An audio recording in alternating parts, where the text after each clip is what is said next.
हे मुनिवर नमोस्तु नमोस्तु नमोस्तु। आइए ऑनलाइन प्रश्नों के माध्यम से हम और आप शंका समाधान के कार्यक्रम को प्रारंभ करेंगे। मुनिवर नम्रता अग्रवाल सिडनी से आपके श्री चरणों में, सिडनी ऑस्ट्रेलिया से आपके श्री चरणों में नमन करते हुए प्रश्न कर रही हैं।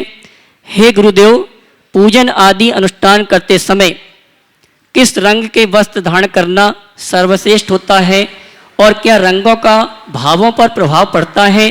कृपया मेरी शंका का समाधान कीजिए। देखिए, रंगों का हमारे मन पर बड़ा गहरा प्रभाव पड़ता है। रंग के साथ चिकित्सा का भी संबंध जुड़ा है, इस पर काफ़ी रिसर्च हुए। पूजा पाठ भक्ति आदि की क्रियाओं में,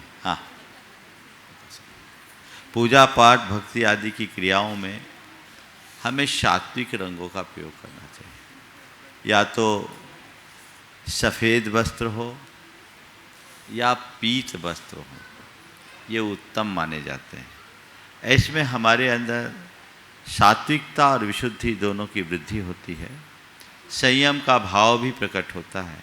इसलिए पूजा पाठ करते समय हमें अपने वस्त्रों की शुद्धि का ध्यान रखना चाहिए। जबलपुर से सोनिया जैन आपके श्री चरणों में नमन करते हुए प्रश्न कर रही हैं। मुनिवर कहते हैं कि सब्र रखकर निरंतर अपने कार्य में लीन रहो, सफलता अवश्य मिलेगी। पर ऐसा भी कहा जाता है कि एक ही रास्ते पर चलते रहना सही नहीं, कभी कभी सफलता न मिलने पर रास्ता बदलना भी जरूरी हो जाता है। तो महाराज जी, कब रास्ता बदलना और कब तक एक ही रास्ते पर चलना है, कैसे समझें? देखिए, सब्र रखने का ये मतलब नहीं है कि प्रयास कम कर देना या प्रयास मिटा देना। सब्र रखने का मतलब ये है कि परिणाम को लेकर बेचैन नहीं होना। हम प्रयास करें, परेशान ना हो। लोग प्रयास कम करते हैं, परेशान ज़्यादा होते हैं, और जब परेशान होते हैं तो वे सब्र हो जाते हैं। तो सब्र रखो, यानी तुम्हारे हाथ में जो है वो तुम करो, जितना बन सके उतना करो, और परिणाम अगर अनुकूल नहीं आ रहा है या समय पर नहीं आ रहा, धैर्य रखो। सदैव एक बात स्मरण में रखो, हमारे हाथ में केवल प्रयत्न है, परिणाम नहीं। मैं अच्छा करूं, ये मेरा पुरुषार्थ है, उसका अच्छा फल मिले ये मेरा भाग्य है। मेरे भाग्य में क्या है मुझे नहीं पता, पर मुझे हर पल इसका पता होना चाहिए कि मुझे क्या करना है। तो सब्र के साथ आप आगे बढ़िए, जब तक अंतिम संभावना शेष न रहे तब तक प्रयत्न जारी रखिए।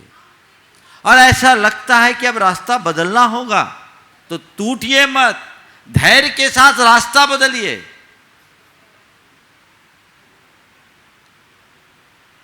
दिल्ली पर विजय पाने के लिए कितनी बार फतह किया उन्होंने, क्या नाम था, मोहम्मद गौरी, कितनी बार? 17 बार, 16 बार हारा, 17वीं बार जीता। जब जब हारा पीछे लौटा ना, ये उसका सब्र था, ये उसकी सकारात्मकता थी, ये उसकी आशा भरी दृष्टि थी। कल्पना करो कैसी परिस्थितियों का सामना करना पड़ता होगा जब हार का मुंह लेकर के अपने घर लौटता होगा। लोग उसे क्या क्या कहते होंगे। अपने अपने राज्य के अधीनस्थ कर्मियों को और फिर सैनिकों को, उनके परिवारों को कैसे समझाया होगा। लेकिन एक बार और, एक बार और, एक बार और, 16 बार हारा, 17वें बार जीत हासिल की। समझ गए? तो हार के बाद तो जीत ही होती है। तो सब्र रखने का अर्थ समझे। अवसर के अनुरूप रास्ता चुनना और बदलना वे सब्री नहीं है, हार कर बैठ जाना या परेशान होना ही बेसब्री है। अंदर से व्यग्र और बेचैन हो जाना बेसब्री है। इसलिए अवसर के अनुरूप कार्य करें। Doctor S K. पाटौदी अजमेर से आपके श्री चरणों में नमन करते हुए प्रश्न कर रहे हैं। मुनिश्री, अभिमान कभी उठने नहीं देता और स्वाभिमान कभी गिरने नहीं देता, इसलिए अभिमान को कभी आने न दें और स्वाभिमान को कभी जाने न दें। गुरुदेव मार्गदर्शन करें कि हम अपने जीवन में अभिमान और स्वाभिमान के मध्य सामंजस्य को किस प्रकार अपने जीवन में लागू कर सकें। अनेक बार इस तरह के सवाल का उत्तर मैंने दे दिया है। अभिमान और स्वाभिमान के बारीक अंतर को समझें और इसे अपने जीवन का आदर्श बनाएं। आगे चलिए। संजय मोदी वाकल से आपके श्री चरणों में नमन करते हुए प्रश्न कर रहे हैं। मुनिवर, हम दो परिस्थितियों में बेबस हो जाते हैं। पहली, दुख को बेच नहीं सकते और सुख को खरीद नहीं सकते, तो गुरुदेव दुख को दूर करने का और सुख को प्राप्त करने का उपाय क्या है? देखिए, न तो दुख बेचने की चीज़ है, न सुख खरीदने की। ये खरीदने और बेचने के क्रम में जब तक लगे रहोगे ना, दुखी बने रहोगे। क्या करें? न तो दुख बेचने की चीज है, न सुख खरीदने की। सच्चे अर्थों में देखा जाए तो दुख सहने की चीज है और सुख बांटने की चीज है। दुख को सहते जा, सुख बांटते जा, जीवन धन्य हो जाएगा। समझ गए? ये चीजें अगर हमारे जीवन में घटित हो गई, हमारा जीवन धन्य होगा। अब और आइए चलते हैं, जो यहाँ पर उपस्थित श्रावक श्राविका हैं उनके प्रश्नों के माध्यम से शंका समाधान के कार्यक्रम को गति प्रदान करेंगे। श्रीमान हंस कुमार जी जैन दिल्ली, उसके बाद तैयार रहेंगे सभी। अच्छा जी, हंस कुमार जी जैन दिल्ली, उसके बाद तैयार रहेंगे पवन कुमार जी मुजफ्फरनगर। पूज्य गुरुवर के चरणों में बारंबार नमस्कार। महाराज श्री, वर्तमान में जो भगवान की अवस्था हम देखते हैं मंदिरों में, ये अवस्था ध्यान मुद्रा है या ज्ञान मुद्रा है? बहुत अच्छा सवाल। मंदिर में विराजमान भगवान की जो मुद्रा है, वो ध्यान की मुद्रा है या ज्ञान की मुद्रा है ना? पहली बार ऐसा सवाल उठा है ना? पहली बार सवाल उठा। सच्चे अर्थों में देखा जाए तो वो न ध्यान की मुद्रा है न ज्ञान की मुद्रा है, वो ध्यान के फल की मुद्रा है। बहुत सही महाराज। ध्यान का फल है केवल ज्ञान। उन्होंने आत्म ध्यान किया, उसके बल पर उन्हें केवल ज्ञान हुआ और वो बीत राग मुद्रा को धारण किए। तो अरहंत अवस्था न ध्यान की अवस्था है न ज्ञान की अवस्था, अपितु ध्यान के फल की अवस्था है। लेकिन हम जब दर्शन करें तो क्या करें, क्या देखें? प्रभु की उस ध्यान मुद्रा को देखें और ये सोचे जिस तरीके से प्रभु अवस्थित है, यही हमारी वास्तविक मुद्रा है। और जिस दिन हमने इसे धार लिया, हमारा जीवन धन्य। श्री पवन कुमार आशीष शुद्धात्म जी जैन मुजफ्फरनगर, उसके बाद तैयार रहेंगे मुकेश जी राकेश जी सहारनपुर। महाराज श्री के चरणों में त्रिबार नमोस्तु। महाराज श्री, मेरे मन में शंका है, हम मंदिर में जो सामग्री चढ़ाते हैं वो सामग्री मंदिर का पुजारी, पहले तो थोड़ी होती थी, अब वो मंदिर का पुजारी सामग्री उसको बेचता है और बाजार में उसकी अभक्ष चीज़ें बनती हैं, तो हमें क्या करना चाहिए? मतलब अनेक बार मैंने इसका उत्तर दिया है और एक अभियान सा छेड़ा, लेकिन लोगों का ध्यान इस पर जा नहीं रहा। आज पुनः एक लंबे अंतराल के बाद ये सवाल खड़ा हुआ है, तो मैं इस बात पर आप सबका पुनः ध्यान आकृष्ट करना चाहूँगा। यही सवाल सबसे पहले एक दिल्ली के भाई ने, जब मैं उदयपुर में था तब उठाया, और उसने बड़ी पीड़ा से कहा, 2017 की बात, कि महाराज जी, मंदिर में हम लोग भाव से पूजा करते हैं, द्रव्य सामग्री चढ़ाते हैं, और मैंने देखा लोग उसी के साथ बिरयानी खाते हैं। मैं हिल गया। मैंने कहा, इसका सबसे बड़ा दोष तो उनको लगेगा जो मंदिर का प्रबंध देखते हैं। और कुछ अंशों में दोष उन्हें लगेगा जो मंदिर में पूजा करते हैं। आपने द्रव्य सामग्री मंदिर में चढ़ाई, उस द्रव्य सामग्री का अगर ऐसा उपभोग हो रहा है तो आप पाप के भागी हैं कि नहीं? अहिंसा के देवता की पूजा करने में चढ़ाए गए द्रव्य को लोग अभक्ष्य वस्तुओं के साथ खाए, ये महापाप है। इसका समाधान मैंने दिया था और बहुत जगह लोग कर रहे हैं। गुनायतन में भी वही होता है। कायदे से मंदिर के द्रव्य का स्वामी माली नहीं, व्यास नहीं, मंदिर के द्रव्य का उपभोग तो पशु पक्षी और दीन दुखी प्राणियों को करना चाहिए। आप एक इसका सॉल्यूशन है, मंदिर के माली को अच्छी तनख्वाह दीजिए और मंदिर की द्रव्य सामग्री को पशु पक्षियों को खिला दीजिए। उदयपुर में तो जो द्रव्य चढ़ाते हैं ना, उसे डालते हैं, सैकड़ों के तादाद में तोते आते हैं और आधा घंटे में चट कर जाते हैं। बादाम तक को फोड़ फोड़ के खाते हैं। महाराज कुछ ऐसी सामग्री जो नहीं खाते, ऐसी चीज चढ़ाओ मत, वही सामग्री चढ़ाओ जो पशु पक्षी खा सके। ये व्यवस्थाएं अगर आप लोग करें तो दोहरा पुण्य का लाभ होगा। गौशालाओं में भी इनका प्रयोग किया जा सकता है, दीन दुखी प्राणियों के लिए इसका प्रयोग किया जा सकता है। लौंग तक का काढ़ा बना करके गायों को पिलाया जाता है। तो ये चीज़ें की जा सकती है। ये बहुत दोषप्रद है। जितने लोग देश भर में अपने अपने मंदिरों के प्रबंध से जुड़े हैं वो ऐसा करें, और यदि मंदिर के प्रबंधक ऐसा करने में प्रमाद करते हैं तो मैं आपको सलाह देता हूँ, आप अपने घर की द्रव्य सामग्री अगर लेकर मंदिर जाते हैं, आप पूजा कीजिए और विसर्जन के बाद अपनी द्रव्य सामग्री लाइए, रास्ते में किसी गाय को खिला दीजिए, किसी बकरी को खिला दीजिए, किसी और प्राणी को खिला करके अपने आप को निहाल हो जाइए। महाराज फिर माली को दुख नहीं होगा। माली को 100 रुपया महीना अलग से दे दो, उसका भी पेट भरेगा। भैया जी बोल रहे बादाम, बादाम की जगह बादाम की मिगी खिला दो। हालांकि जिन गांव शहरों में तोते आते हैं वो तो बादाम फोड़ फोड़ के ऐसे खाते कि देखते रह जाते। मैंने उदयपुर में देखा, भिंडर में देखा, गजब। ये व्यवस्था बननी चाहिए। विडंबना है कि लोग इस पर ध्यान नहीं दे पा रहे। हमारे मंदिरों के प्रबंध से जुड़े हुए लोगों का प्रमाद है ये। और इतना ही नहीं, कई बार तो ऐसा भी हो रहा कि वही द्रव्य सामग्री आपके पेट में भी आ रही है।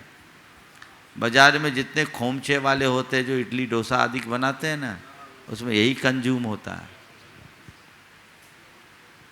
एक दो जगह लोगों ने क्या किया, इनकी पूरी खिचड़ी या खीर आदि बनाकर गरीबों को खिलाना शुरू कर दिया। ये एक अच्छा कार्य, शुद्धता के साथ करें, अभक्ष न हो और बर्बाद भी ना हो, ये ध्यान आप लोगों को देना चाहिए। और माली को पर्याप्त तनख्वाह देनी चाहिए। उसका, वो प्रभु का सेवक है, उसका पेट भरना चाहिए। और ये बातें आप सबको सुनिश्चित करना चाहिए।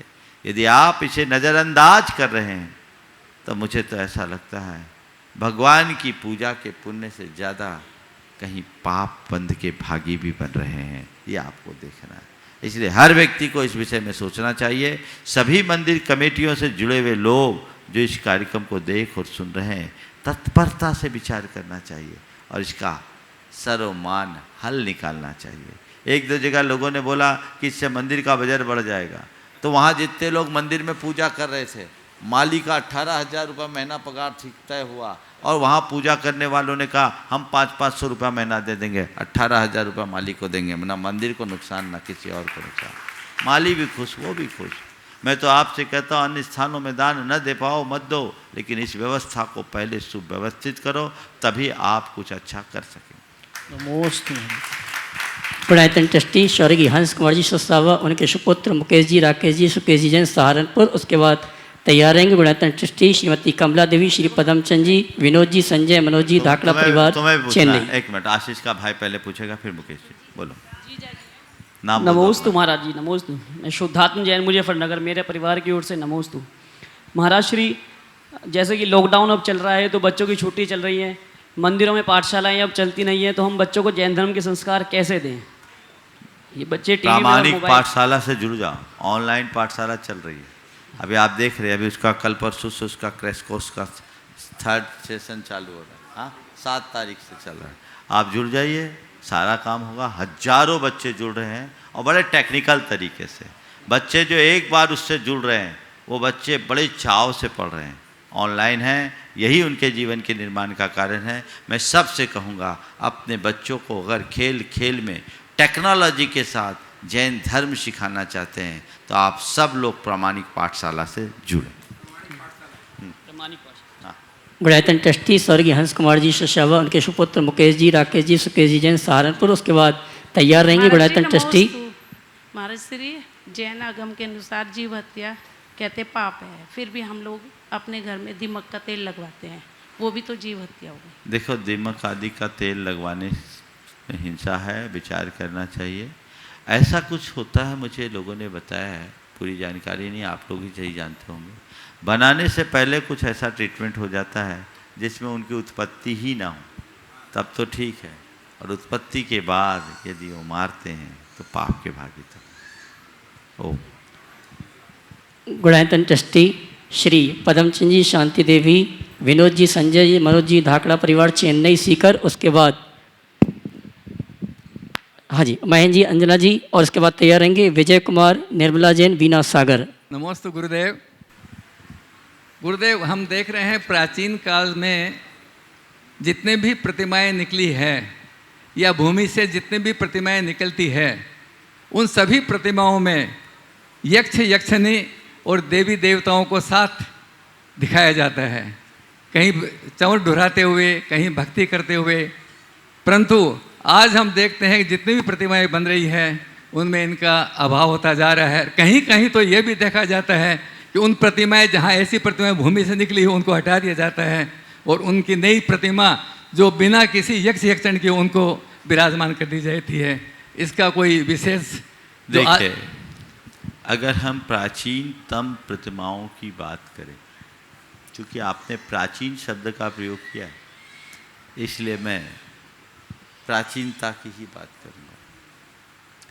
भारत में सबसे प्राचीनतम प्रतिमा का अवशेष यदि मिला है तो हड़प्पा के उत्खनन से प्राप्त अवशेष है, जिसमें न सिर है, न पैर है, न हाथ है, केवल धड़ है। वो दिगंबर प्रतिमा है और ये बताया जाता है कि प्रतिमा के पूजन का, मूर्ति पूजन का ये सबसे प्राचीन प्रमाण है। उसमें कोई परिकर नहीं है। इसी प्रकार मथुरा के कंकाली टीला से कुछ कुषाण कालीन प्रतिमाएं निकली। उन प्रतिमाओं में भगवान के अलावा और कुछ भी नहीं है। भगवान अरहनाथ की भी एक प्रतिमा आपने देखा होगा अगर प्राचीन प्रतिमाओं में, तो वहाँ कोई यक्ष यक्षिणी का अंकन नहीं। कालांतर में कई प्रतिमाएं बनी। विदिशा में 4वीं शताब्दी की, 5वीं शताब्दी की अनेक प्रतिमाएं ऐसी निकली जिसमें यक्ष यक्षिणियों का कोई अंकन नहीं। 5वीं 6वीं शताब्दी के बाद यक्ष यक्षिणियों का अंकन भगवान के चरणों में किया जाने लगा। इसके पीछे की मुझे एक वजह दिखती है, जब भारत में बहुदेवतावाद का चलन बढ़ गया तो उससे हमारे लोग प्रभावित न हो और लोग देवी देवताओं के चक्कर में न पड़े, तो यक्ष यक्षिणी के रूप में वंदना मुद्रा में भगवान के चरणों में उन्हें अंकित किया जाने लगा, ताकि लोग ये समझ सके कि सारी देवी देवता भी भगवान की ही वंदना करते हैं, इसलिए पूज्य केवल भगवान है, ये नहीं। यक्ष यक्षिणी का अंकन इस दृष्टि से बुरा नहीं, ये कला और शिल्प का विकास उस तरीके से समय समय पर होता रहा। अकृत्रिम जिनालयों की जब बात हम करते हैं, अकृत्रिम जिन बिंबों का जो वर्णन है, उसमें भगवान की प्रतिमा में यक्ष यक्षिनी कहीं नहीं है। हाँ, यक्ष और नाग चमर ढोरते हुए खड़े हैं, ये उल्लेख है। कहीं कहीं प्रतिमा से पृथक सर्वान यक्ष का उल्लेख मिलता है, लेकिन अकृत्रिम बिंबों में अगर हम राजवार्तिक आदि को देखते हैं तो वहां कहीं यक्ष यक्षिनी नहीं। तो इसलिए ये कहना कि बिना यक्ष यक्षिनी की प्रतिमा अधूरी है, हमारी समझ की कमी को दर्शाता है। यक्ष यक्षिनी के बिना भी प्रतिमा है और जैन प्रतिमा विज्ञान में इसका उल्लेख है। वर्तमान में प्रतिमा विराजमान हो रही है, आज वैसी परिस्थितियां नहीं है, इसलिए यक्ष यक्षिनियों का अंकन नहीं होता तो कोई बुराई नहीं। पर अभी भी कुछ नई परिकर युक्त प्रतिमाएं बनने लगी है। गुरु जी के सानिध्य में उसकी प्रतिष्ठा है, हमने भी कुछ की प्रतिष्ठा की है। तो एक शिल्प की दृष्टि से अगर उसका अंकन करते तो कोई बुराई नहीं। पर यह कहना कि यक्ष यक्षिनी की प्रतिमा को नहीं रखने से प्रतिमा अधूरी है, गलत है। यक्ष यक्षिनी के साथ बैठे हैं, पार्श्वनाथ भगवान भी परिकर से युक्त हैं, पर इसका अर्थ ये तो नहीं है कि चंद्र प्रभु अधूरे हैं। भगवान की गरिमा भगवान के गुणों से है, आजू बाजू में बैठने वाले यक्ष यक्षिनियों से नहीं है। हम भगवान को भगवान के कारण पूजते, यक्ष यक्षिनियों के कारण नहीं। ये तो शिल्प का विकास है, आकर्षण है, निषेध नहीं, पर आग्रह भी नहीं होना चाहिए। समझ गए? ये आग्रह ठीक नहीं। पिछले अनेक वर्षों से जितनी भी प्रतिमाएं विराजमान हो रही है, सीधे सीधे भगवान विराज रहे, ठीक है, और जहाँ जैसी जरूरत है करो, पर ये कहना कतई उचित नहीं है कि यक्ष यक्षिनी के बिना भगवान अधूरे हैं। भगवान तो भगवान है, और भगवान की प्रतिष्ठा में केवल गुणों का आरोपण होता है कि भगवान की प्रतिमा में। गुरुवर के चरणों में त्रिबार नमोस्तु नमोस्तु नमोस्तु। गुरुवर में ममता जैन, कोलकाता। मैं आपसे पूछना चाहती हूँ कि सम्मेद शिखर तीर्थराज पर्वत के मूलनायक भगवान पुष्पदंत भगवान को क्यों बोला जाता है? कल इसका उत्तर दिया है। कल नहीं सुना था गुरुवर, हम लोग यहाँ पे ऊपर चलो, कल ये सवाल आया था, मुझे लगता है ये सवाल शायद कोई प्रतियोगिता का सवाल है, शायद आप भी उसी में पूछ रहे हैं। मुझे कल प्रश्न की भाषा से तो दिख गया था। मैं प्रतियोगिताओं का तो उत्तर देता नहीं, पर हाँ, तेरापंथी कोठी में पुष्पदंत भगवान मूल नायक है। यहाँ की गणना के हिसाब से जब देखा जाता है नवमांस मैत्री, तो पुष्पदंत भगवान और चंद्रप्रभ भगवान सबसे ज़्यादा उपयुक्त बैठते हैं। चूँकि तेरापंथी में पुष्पदंत भगवान मूल नायक थे, तो हमने गुणायतन में चंद्रप्रभ भगवान को रखा। यहाँ भी पुष्पदंत भगवान को रख सकते थे, वो भी योग बनता है। तो वो सब एक गणना है, उस गणना के अनुरूप है। मूलाएं किसी को भी रख दीजिए, हमारे लिए तो हर भगवान एक है, ये दृष्टि रखना। नमस्ते नमस्ते। सूत्रधार श्री विजय कुमार, श्रीमती निर्मला जैन, वीना सागर। उसके बाद तैयार रहेंगे निर्माण शार्थी श्री प्रसन्न शाह, श्रीमती रजनी शाह, वीना। हे गुरुवर नमोस्तु नमोस्तु नमोस्तु। हे गुरुवर, मेरा मंदिर का नियम है, और यदि 24 घंटे का गाड़ी का सफ़र रहता है तो उसमें फिर खाने पीने के लिए बिना मंदिर के कैसे क्या किया जाए? उपवास कर लो और क्या, इससे अच्छी बात क्या है? नियम है तो देखो, एक तरफ तो नियम है और एक तरफ अपनी सुविधा, दो रास्ते। या तो घर से आप अपनी यात्रा इस तरीके से करें कि आपका भोजन भी हो जाए, नियम भी फल जाए। कैसे करें? ब्रेक जर्नी करो। हमारे पास शांतिलाल जी बाबा जी थे, सुनो, 76-77 वर्ष की अवस्था में सन 2010 में उन्होंने दक्षिण भारत की 1500 किलोमीटर 15,000 किलोमीटर की यात्रा की। ताकला जी को पता हो, और 15,000 किलोमीटर की यात्रा की, पर उन्होंने बताया प्रतिदिन पूजन किया और प्रतिदिन भोजन किया। उनने अपना शेड्यूल ऐसा बनाया, रात भर चलते थे, दिन में भजन भक्ति करते थे। भोजन करके चलना और भोजन के पहले भगवान के चरणों में पहुंच जाना। तो कहीं यात्रा करो, आजकल तो सारी सुविधा है। हाँ, रात में मन ट्रेन से, 4 व्हीलर से नहीं, वो ट्रेन में चले भैया। मैं 4 व्हीलर के लिए मना करता हूँ। 4 व्हीलर वाले तो अपनी जर्नी चाहे जहाँ रोक सकते हैं, भगवान के दर्शन करके गाड़ी स्टार्ट करो। तो ये सुविधाएं होती। नियम को ध्यान रखो। एक वाक्य बोलता हूं, स्वयं को नियमों के अनुरूप ढालो, नियमों को अपने अनुरूप मत ढालो। दोहरा दूं, स्वयं को नियमों के अनुरूप ढालो, नियमों को अपने अनुरूप मत ढालो। समझ गए? चलिए आगे। हे गुरुवर नमोस्तु। निर्माण शांति और हाँ अच्छा, हाँ, अपने भावों को कैसे संभालूं गुरुवर? भावना योग करिए। चलिए। निर्माण शांति प्रसन्न शाह, रजनी शाह, वीना, उसके बाद तैयार रहेंगे अक्षत जैन मेरठ। गुरुवर के चरणों में मेरे और मेरे परिवार की ओर से 3 बार नमोस्तु। गुरुवर, हमारे शास्त्रों में आवास दान का बहुत महत्व बताया है और हमारा श्रेष्ठी वर्ग सभी तीर्थ क्षेत्रों पे आवास के लिए धर्मशालाएं भी बनाते हैं, परंतु हम जैसे मध्यम वर्गीय लोग उन धर्मशालाओं को इतना गंदा करके छोड़ जाते हैं।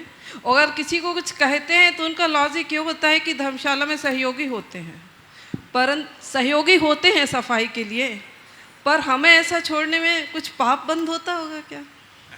देखिए, बहुत अच्छी बात आपने की और इस तरह का विचार लोगों को करना चाहिए। आप किसी भी धर्मशाला में जाएं, धर्म क्षेत्र में जाएं, तो आपको चाहिए कि वहाँ की पवित्रता को बनाए रखने के लिए आप अपेक्षित सहयोग दें। कुछ लोग तो यहाँ लोग अनुभव बताते हैं, अपने जूते बेडशीट से साफ करके जाते हैं। क्या मानसिकता लेकर आप आए धर्म क्षेत्र में? हैं? ये होटल थोड़ी है। आपने मान लीजिए पे किया, यहाँ तो 1 पैसा चार्ज भी नहीं लगता। गुनायतन में सारी व्यवस्थाएं निःशुल्क रहती, लेकिन उसके बाद भी मुझे लोगों ने बताया,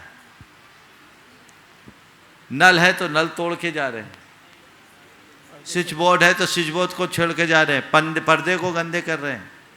ये एक प्रकार की उद्दंडता है। एक शब्द संस्कारित और समझदार व्यक्ति की ये पहचान नहीं है, उन्हें इसका ध्यान रखना चाहिए। अक्षत जैन मेरठ, उसके बाद तैयार रहेंगे समय जी जैन कहाते, स्टूडेंट मुंबई। गुरुदेव के चरणों में विनय पूर्वक बारंबार नमोस्तु नमोस्तु नमोस्तु गुरुदेव।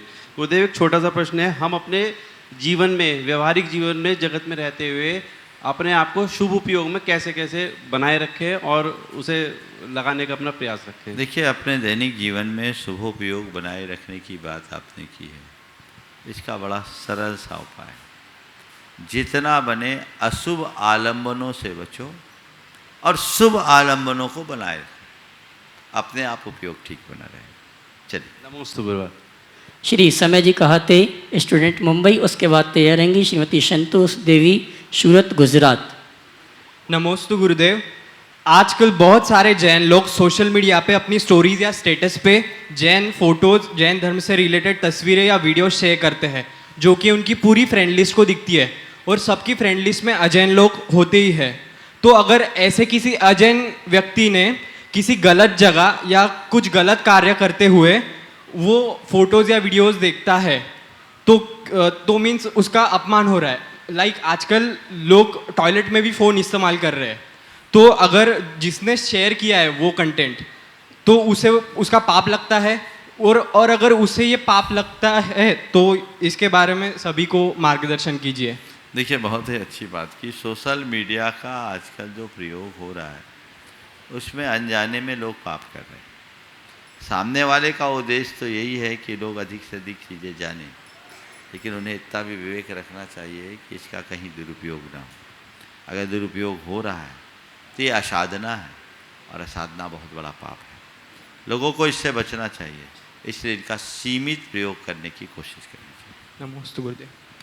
श्रीमती संतोष देवी कल सूरत। का प्रश्न रहा था महाराज जी मेरा। हाँ बोल दो, कहा अपना नाम बोलो पहले। प्रमोद जैन कहाते कारंजा लाड़। महाराज जी, पिता तो अपने गम पूरे दबा के रखता है और माता और पिता में माता को ज़्यादा महत्व देते हैं। कोई कवि भी देता है माता के बारे में, उनका सब कुछ कहते हैं कि माता श्रेष्ठ है, मगर पिता के बारे में कुछ यानी माता को ही ज़्यादा महत्व क्यों देते हैं, पिता के बारे में क्यों? आपको खेती का अनुभव है? हाँ, खेती है। जब कभी खेत में बीज बोते हैं, फसल आती है, तो आप क्या कहते हैं? धरती बड़ी उपजाऊ है ना? हाँ। फसल अच्छी आई ये बाद में क्या कहते हैं? धरती बड़ी उपजाऊ है। धरती के गीत गाए जाते हैं। हाँ। लेकिन फसल किसकी मानी जाती है? जो बीज बोया। फसल किसकी? गेहूं की फसल गेहूं की कहलाएगी, जौ की फसल जौ की कहलाएगी, धान की फसल धान की कहलाएगी, है ना? तो बीज है, फसल बीज की कहलाती है और महिमा धरती की गाई जाती है। ध्यान रखना, पिता बीज है और माँ धरती है। नमस्ते। पिता बीज है, माँ धरती है। बीज से फसल की पहचान है। कितने ही हो, बाप से ही बेटे की पहचान होती है। ये बल्दियत, ये अधिकार बीज के कारण मिला, लेकिन उस बीज को पनपाने का श्रेय धरती को है। बिना माँ के संतान जन्म नहीं ले सकती। इसलिए माँ को गौरव मिलना ही चाहिए, वो उसकी अधिकार नहीं है, इसमें कोई संशय नहीं। इसलिए बिल्कुल घबराइए नहीं। बीज को सुरक्षित रखने में माँ की बड़ी भूमिका है, धरती की भूमिका है, इसलिए धरती माता को प्रणाम कीजिए। नमस्ते नमस्ते नमस्ते। श्रीमती संतोष देवी सूरत गुजरात। उसके बाद तैयार रहेंगे आज के मांगलिक क्रिया प्रयोजक श्रीमान ज्ञानचंद जी लीला देवी काशीवाल इम्फाल। समस्त इम्फाल दिगंबर जैन समाज की तरफ से भी नमस्ते। मेरा क्वेश्चन ये है कि मन और बुद्धि और उसको क्रमबद्ध पर्याय से कैसे रखा जाए? और मन, बुद्धि और भाग्य। मन, बुद्धि और भाग्य, हाँ, इसको क्रमबद्ध पर्याय से दीजिए तथा आध्यात्मिकता में इसमें सर्वश्रेष्ठ कौन हो? मन, बुद्धि और भाग्य को क्रमबद्ध पर्याय से जोड़िए। कल हमने इस विषय में, कल नहीं परसों काफ़ी विस्तार से चर्चा की थी। अभी ज़्यादा विस्तार से तो नहीं करूँगा, लेकिन आपने पूछा है तो इसका बड़ा सीधा सा उत्तर मैं देना चाहूँगा। मन हमारे भीतर का संकल्प विकल्प है, बुद्धि उसे साधने का साधन है। बुद्धि के बल पर हम मन को नियंत्रित कर सकते हैं और मन और बुद्धि हमारे भाग्य के निर्माता है। मन से जो विचार और भाव होते हैं वैसे कर्म बंधते हैं, और जैसे कर्म बंधते हैं वैसा हमारा भाग्य रचता है। लेकिन उसके साथ बुद्धि का जो पुट है उसमें बहुत बड़ी शक्ति। बुद्धि भाग्य को बनाती भी है तो बुद्धि भाग्य को बदलने की भी सामर्थ्य रखती है। यदि मनुष्य की बुद्धि अच्छी हो तो कर्म की जड़ को उखाड़ने में समर्थ हो सकता है। तो मन बांधता है तो प्रज्ञा, बुद्धि, ज्ञान उसे काटता है। समझ गए? तो तीनों को इस संदर्भ में देखने की कोशिश कीजिए। नमोस्तु महाराज जी।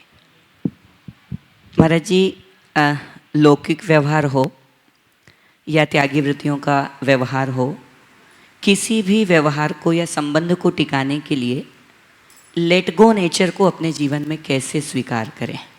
बहुत सुंदर। लेट गो को अपने जीवन में कैसे स्वीकार करें? देखो, बहुत अच्छा सवाल। मैं आपसे पूछता हूँ, सड़क चलते हुए कई बार किसी पागल का से भी पाला पड़ा होगा, पड़ा है कि नहीं? है ना? प्रायः पड़ता है। और पागल क्या हमें सलाम करता है, क्या करता है? गालियाँ भी देता है। लेकिन हम लोग क्या करते हैं, पागल ने बोला, अरे पागल है, लेट गो, है ना। कभी कभी बच्चा कुछ अवांछित गतिविधि कर देता है, आप बच्चे पे गुस्सा करते हैं, झल्लाते, उसको मारते, पीटते, नहीं, अरे बच्चा है ना, बच्चा है, ठीक। कभी कभी कई व्यक्ति ऐसे होते हैं जिनका नेचर बड़ा रफ होता है, आप जानते हो, बोलता भाव अच्छे हैं लेकिन बर्ताव अच्छा नहीं, बोलेगा टेढ़ा बोलेगा, तीखा बोलेगा, ऐसा बोलेगा चुप जाए, लेकिन जब आप उसको निकट से देखते नहीं, आदमी तो ठीक है, बस जवान का कड़वा है, ठीक है, नेचर है, क्या है, नेचर है, लेट गो। तो क्या करो, अगर किसी का बुरा व्यवहार तुम्हें ऐसा दिखता है तो ये समझ लो ये उसका नेचर है, लेट गो। तुम्हारे जीवन में कोई दुख प्रसंग आता है, सोचो थोड़ी देर की बात है, लेट गो। बस ये 2 सूत्र अपना लो, अपने आप सब चीजें छूट जाएगी, नजरअंदाज करने की सामर्थ्य विकसित हो जाएगी और जीवन का काया पलट हो जाएगा। भैया वीरेंद्र शास्त्री ईश्वरी, उसके बाद तैयार रहेंगे सुनील राजीव रारा, गुड़ातन ट्रस्टी, डाल्टनगंज। महाराज श्री नमोस्तु। होना और बनना ये 2 शब्द हैं। होना और बनना ये 2 शब्द हैं, जबकि अधिकतर लोक में प्रचलित शब्द है कि मुझे अमुक बनना है। तो होने का क्या महत्व है, इन दोनों शब्दों पर आपका प्रकाश। होना और बढ़ना, इसका क्या अर्थ है? होना और बढ़ना का जो सवाल है, देखिए चीज़ें जो होती है स्वभाव से होती है और बढ़ती भी स्वभाव से। हमने बीज बोया, अंकुरित होगा, वो बढ़ेगा, लेकिन होना बढ़ना स्वाभाविक क्रिया है, पर बनना उसमें कुछ विशेष पुरुषार्थ जन्य क्रिया होती है। बीज बोया, अंकुर हुआ, पौधा बना, बढ़ गया, लेकिन ये वृद्धि एक स्वाभाविक वृद्धि है, इसमें कोई विशेष पुरुषार्थ नहीं है।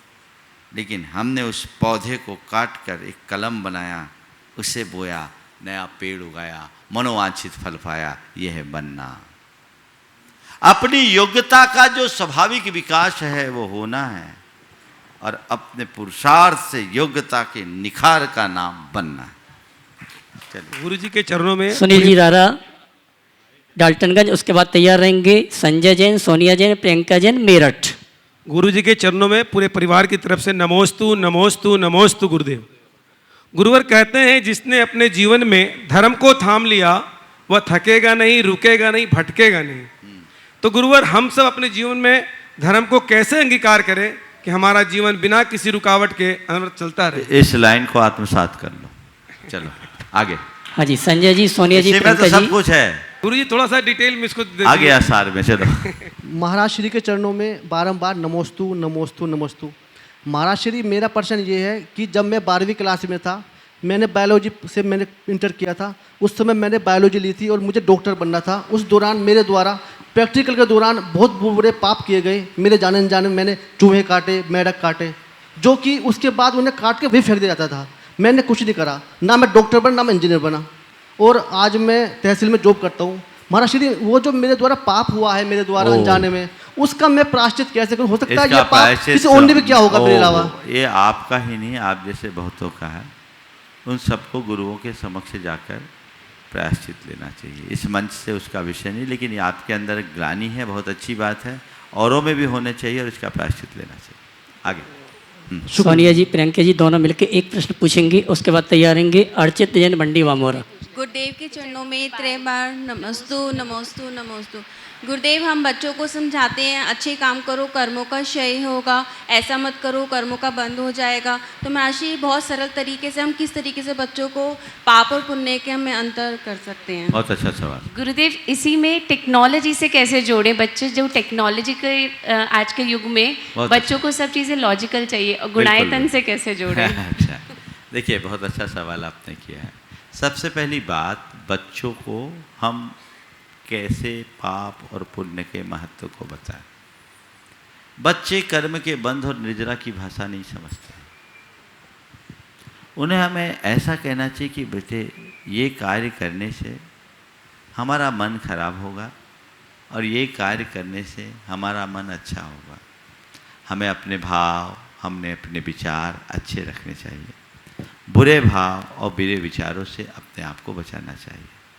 बच्चों के जेहन में ये बात हमें अच्छे से बिठा देनी चाहिए कि हम कोई भी कार्य करते हैं, हमारे जितने उत्तम विचार होंगे उतना उन्नत जीवन होगा। तो उनको हमेशा बताना चाहिए कि अपने भाव और विचार को अच्छे बनाओ। बुरे भाव से हमारा काम ठीक नहीं होगा। आपने पूछा इस बात को टेक्नोलॉजी के माध्यम से हम कैसे समझाएं। मुझे टेक्नोलॉजी का ज़्यादा ज्ञान तो नहीं है, लेकिन जितना मैंने समझा है, मेरे साथ में जितने टेक्नोलॉजी से जुड़े लोग आए हैं उनके माध्यम से, तो पाप पुण्य अच्छाई बुराई के संदर्भ में बच्चों को इतनी बातें समझा सकते हैं। जैसे आप कोई भी काम करते हैं तो वायरस से बचना चाहते हैं, बचना चाहते हैं कि नहीं? हाँ? कोई भी सॉफ्टवेयर में वायरस लग गया तो मामला गड़बड़ हो जाता है, एंटीवायरस डालते हैं। तो बच्चों को ये बताना चाहिए बुराई वायरस की तरह है जो हमारी चेतना के सॉफ्टवेयर को बिगाड़ डालेंगे और उससे हमारे जीवन का सिस्टम खराब होगा। और अच्छाई को उसके सपोर्टिंग चीज़ों के रूप में लीजिए, समझ गए? एंटीवायरस, इससे हमें अपने आप को प्रोटेक्शन देने में अनुकूलता होगी, हम अपने आप को प्रोटेक्ट कर पाएंगे। इस तरीके की बातें अगर हम बच्चों को बता सकें तो वो अपने जीवन को ज़्यादा अच्छा बना सकेंगे। उन्हें हमें ये भी समझाने की कोशिश करनी चाहिए कि जैसे हम कोई काम करते हैं, एक कोई भी डेटा अपने कंप्यूटर पे या अपने गैजेट्स में रखते हैं, उसको ठीक तरीके से सेव करके सही फाइल बना लेते हैं तो कभी ख़राब नहीं होती, चीज़ें हाथ में आती है। और यदि हमने उसे ठीक तरीके से संभाला नहीं, सेव नहीं किया, तो कभी कभी खोजने में ही पूरा दिन निकल जाता है और कभी कभी थोड़ी सी चूक के कारण, कोई गलत साइट से जुड़ जाने के कारण पूरा सब कुछ खराब हो जाता है। और कभी एक गलत कमांड दे देते हैं। अभी कुछ दिन पहले यहाँ के एक सहयोगी ने बताया कि सारा मैटर ही उड़ गया विधान के बीच में पूरे कंप्यूटर का। बोले क्या हुआ? कोई ने कोई गलत कमांड डाल दी। तो बच्चों को ये समझाओ कि जैसे हम गलत कमांड डालते हैं तो हमारा डाटा उड़ता है, वैसे ही गलत आचरण करते हैं तो हमारा पुण्य भी उड़ जाता है, सारा डाटा चला जाएगा, पुण्य का डाटा चला जाएगा। ये चीज़ें हैं अंदर जुड़ी हुई है। अपने पुण्य को, अपने पुरुषार्थ को जगा करके सुरक्षित रखो। इस तरीके की बातें कर सकते हैं। आपने पूछा है गुणायतन से कैसे जुड़े, तो गुणायतन का तो खुला आह्वान है सबको जुड़ना चाहिए। ये हर व्यक्ति के जीवन के गुणात्मक परिवर्तन का आधार है। बच्चे को इससे जुड़ने का प्रयास करना चाहिए।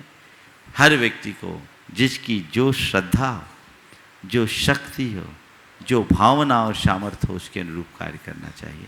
बस मैं इतना ही कहूँगा, एक ऐसा कार्य है जो युगांतकारी प्रभावना करेगा और अनेक जीवों के भवोद्धार में निमित्त बनेगा। इसलिए इसे ध्यान में रखते हुए अपने जीवन का पथ प्रशस्त करने की कोशिश करनी चाहिए। समय हो गया है, इसलिए अधिक विस्तार न देकर मैं यहीं पर विराम लूँगा। बोलिए परम पूज्य आचार्य गुरुवर श्री विद्यासागर जी महाराज। बोले परम पूज्य मुनि श्री 160 प्रमाण सागर जी महाराज की।